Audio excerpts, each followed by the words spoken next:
नमस्कार मित्रांनो, मी कमलाकर आणि तुम्ही पाहत आहात कमलाकर स्टोरी मित्रा. मित्रांनो, आजची कथा आहे मेहनत, टॅलेंट आणि आयुष्यात लोक आपल्याकडून काय घेऊ शकतात आणि काय कधीच घेऊ शकत नाही यावर आधारित. कथा छोटी आहे पण अर्थ खूप खोल आहे. चला तर मग या कथेला सुरुवात करूया. एका गावाच्या टोकाला एक छोटंसं जंगल होतं. त्या जंगलात चिमण्या, फुलपाखरं, मधमाशा सगळे गुण्या गोविंदाने राहत होते. त्या जंगलात ना एक मधमाशी सुद्धा होती. ती दररोज सकाळी लवकर उठायची, फुलांवर फिरायची आणि खूप मेहनतीने आपला मध तयार करायची. ती मधमाशी कधी तक्रार करायची नाही. पाऊस असो वा ऊन असो, ती आपलं काम प्रामाणिकपणे करत राहायची.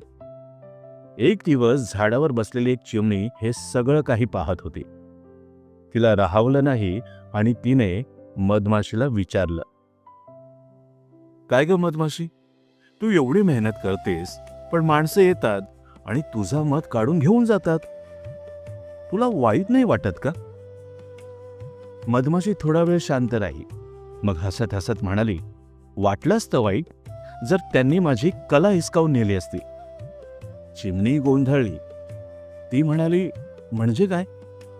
यावर मधमाशी म्हणाली, "हे बघ, ही लोक माझ्याकडचा मध घेऊन जातात, तो संपतो, पण उद्या मी पुन्हा मध बनवू शकते, कारण मध माझं उत्पादन आहे आणि मध बनवण्याची कला माझ्या आत आहे."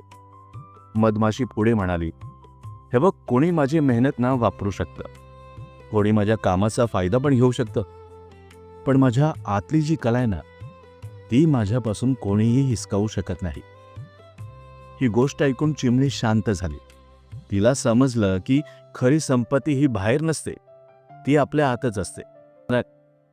आणि त्या दिवसापासून चिमणीने कधी कोणाच्या यशाकडे मत्सराने पाहिलं नाही. ती स्वतःची उडण्याची कला अजून चांगली करू लागली.